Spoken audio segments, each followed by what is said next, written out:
our coastline. Rob Spray and Dawn Watson from Sibton regularly dive at 2 wrecks off Weybourne and Cly in North Norfolk.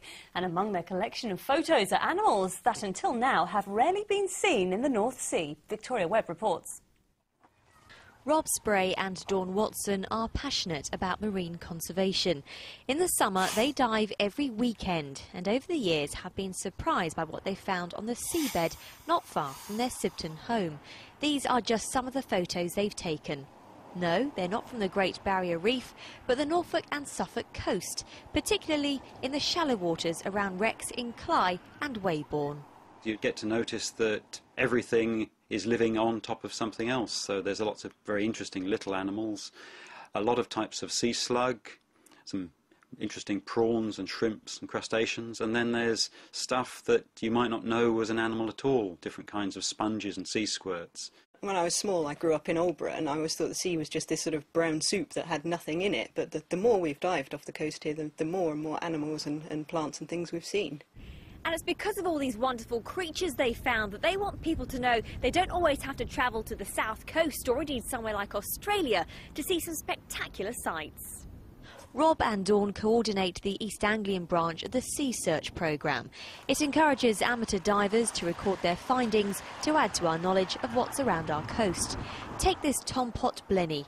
Before it was caught on camera by Rob and Dawn in Weybourne, it was almost unheard of in the North Sea. Warmer waters as a result of climate change could be one explanation. And the snake pipefish, normally found in the southwest, 2 years ago was photographed along our coast and all the way up to Scotland. But now Rob and Dawn say it's disappeared from our waters, possibly as they weren't in their natural habitat.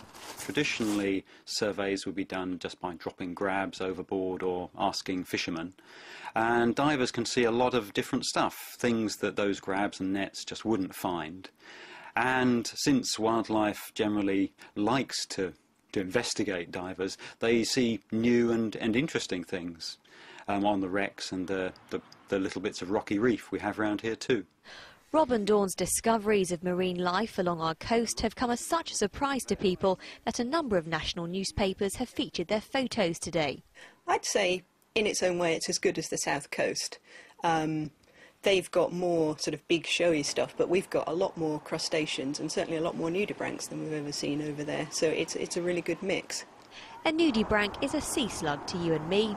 While diving is a hobby they find truly fascinating, the images Rob and Dawn capture on their underwater camera could go a long way to helping to protect our sea life. Victoria Webb, Anglia News, Dunwich.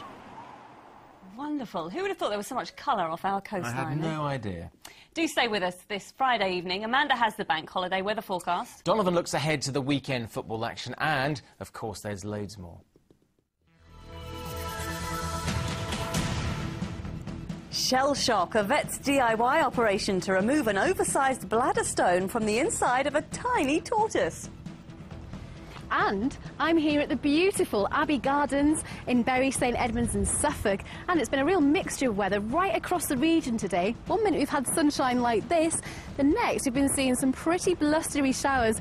Well, I can tell you the weekend is actually looking quite promising, and I'll be back at 6:25 to give you the full forecast.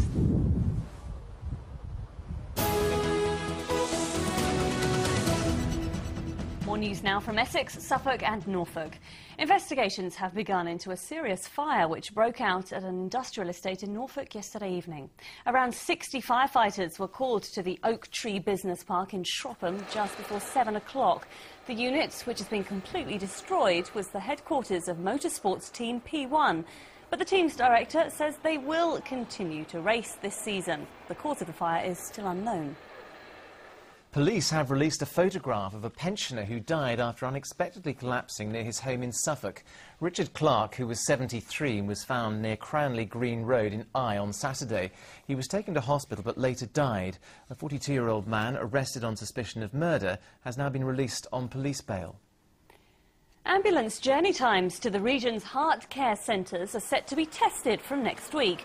It comes ahead of plans to take all heart attack patients to one of 3 specialist angioplasty centres in Norwich, Papworth in Cambridgeshire and Basildon in Essex, rather than to their local hospital. Although it's agreed angioplasty is the best way of treating severe heart attacks, there is concern it will take too long for patients in parts of East Suffolk to receive treatment. Next, a delegation from Azerbaijan has been in Ipswich today to look at the town's sporting facilities. If the athletes and officials like what they see, it's expected they'll select Ipswich as their Olympic headquarters for the London 2012 Games. Here's Lorna Ramsey. Marks, set, go. It may be 3 years until the 2012 Games, but for these Olympic hopefuls, they can't prepare early enough. 8 members of the Azerbaijani Olympic team have travelled to Ipswich to see if they want to use it as a base for their training. The first stop, the Northgate Sports Centre, and a chance to test out the track. Ipswich is a very beautiful town. Stadion's not bad, but Azerbaijan now have the new stadium. Stadium it's not a little better. So what do we know about Azerbaijan?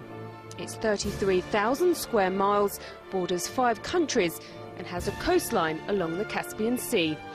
It's home to 9 million Azerbaijanis, 95% of them Muslim and 3% Christian. The national dish is plov, a kind of saffron rice, but like many people in Ipswich, their favourite tipple is tea, usually taken black.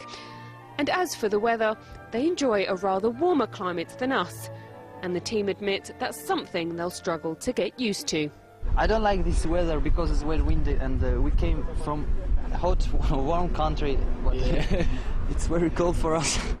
After Northgate Sports Centre, it's over to Crown Pools. But it's not just the swimming pools they're interested in. They want to see how the gym measures up. The Azerbaijani Olympic team are among the first to scout for a base in our region, and Suffolk County Council say it shows the standard of leisure facilities in Ipswich. It shows them in a good light and shows that if they can attract potential Olympic athletes, then perhaps they're good facilities for Ipswich. In Beijing, Azerbaijan took home 7 medals, and these athletes are hoping to add to that collection. Now all they have to do is weigh up the different locations and see if Ipswich comes out on top.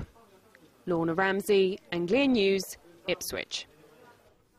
More on a sporting theme now and the latest round of games for the region's league clubs. Peterborough don't play until Monday against Crystal Palace. The rest are in action tomorrow.